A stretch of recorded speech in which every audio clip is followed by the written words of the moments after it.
আসসালামু আলাইকুম। দৈনিক যুগান্তর, প্রথম আলো কিংবা অন্যান্য যে নিউজ পোর্টালগুলো আছে, অনেকেই বলতেছে যে এইচএসসি পরীক্ষা পেছাইছে এবং সত্যিকারই পেছাইছে। তো তোমরা আর কোনো গুজবে কান দিও না। এই মুহূর্তে লেটেস্ট যে আপডেট আছে সেই নিউজ অনুসারে 5 আগস্টের যে এক্সাম ছিল, 7 আগস্টের যে এক্সাম ছিল, কিংবা অন্যান্য যে বিভাগ আছে সায়েন্স, কমার্স, আর্টস, তাদের যে এক্সাম ছিল সবগুলো এক্সাম কিন্তু পেছানো হয়েছে। লেটেস্ট নিউজ অনুসারে এখন সবগুলো এক্সাম শুরু হবে 11 আগস্টের পরে। 11 আগস্টের পরে কি ফিজিক্স হবে, কেমিস্ট্রি হবে, নাকি অন্য কোনো সাবজেক্ট হবে, সেটা কিন্তু এখনও বলা হয়নি। অর্থাৎ আমাদের এমনি সিলেট বোর্ডে যাদের এক্সাম পেছানো হয়েছিল তাদের এক্সামের সূচি ছিল হচ্ছে 13 আগস্ট থেকে শুরু, বাংলা ইংলিশ। তবে এখন ওটা পর্যন্ত স্থগিত করছে কিনা সেই নিউজ এখনও স্পেশালি জানা যায় নাই আলাদা করে। তবে মূল নিউজ হচ্ছে 5 এবং 7 আগস্টের এক্সামগুলো পেছানো হয়েছে। 11 তারিখের পর থেকে স্থগিত পরীক্ষাগুলো আলাদাভাবে নিউজ দিয়ে নেওয়া হবে। এটাই প্রাথমিক। আরেকটা অনুরোধ আমার তোমার কাছে, সেটা হচ্ছে তোমরা প্লিজ অনলাইনে ইচ্ছা মতো এইসব নিউজ খুঁজে বেড়াইও না যে পিছাইছে নাকি পেছায় নেই। দেখো, ভেরিফাইড মাত্র 2-3টা সোর্স কিন্তু আছে। এর বাইরে তোমার বারবার প্রত্যেকটা জায়গায় ঘুরে যাওয়ার দরকার নেই, কারণ ওরাও যারা নিউজটা বানায় তারাও কিন্তু ঠিক ওখান থেকেই নিউজটা ধরে এখানে তোমাকে দিচ্ছে।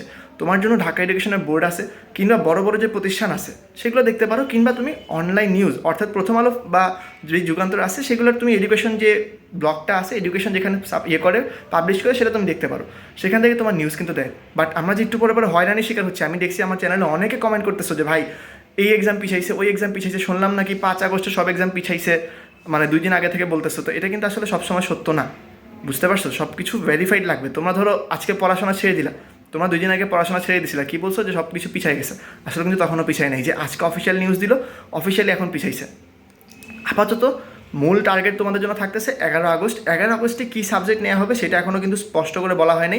তাই তোমরা তোমাদের র্যান্ডম যে সাবজেক্ট আছে সেটাই তোমরা প্রিপারেশন নিতে পারো। এর বাইরে আসলে তেমন কিছু বলা হবে না। আর এটা অ্যাটলিস্ট শিওর থাকো, অ্যাটলিস্ট এক্সামের মিনিমাম 5-6 দিন 7 দিন আগে তোমাকে সাবজেক্টটা জানাই দেওয়া হবে, সাবজেক্টটা শিওর করে দেওয়া হবে যে এই সাবজেক্টটা আজকে এক্সাম নেওয়া হচ্ছে। তো এটাই আর কি মূল রিকোয়েস্ট। তোমরা অনেকে বলতেছো যে পড়া হইতেছে না। সত্যি কথা বলতে অনেকেরই কারোরই ঠিক করে পড়া হইতেছে না। আমারও ভাই পড়া হইতেছে না, বুঝছো? তো পড়া আসলেই কারো হচ্ছে না, এটা নিয়ে ডিপ্রেস থাকার কোনো কারণ নেই।